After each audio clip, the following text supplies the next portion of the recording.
अस्सलाम वालेकुम गाइस, क्या हाल चाल है? ठीक ठाक हैं आप सब दोस्त। ये मेन गेट लॉक इनका ख़राब हो गया है।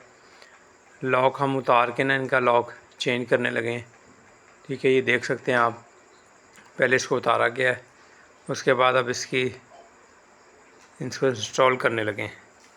ये गेट के बाद नीचे से इनका पाइप भी गला हुआ था, उस पर भी हमने पट्टी का पीस लगा दिया है ताकि वो ज़्यादा ख़राब ना हो गेट।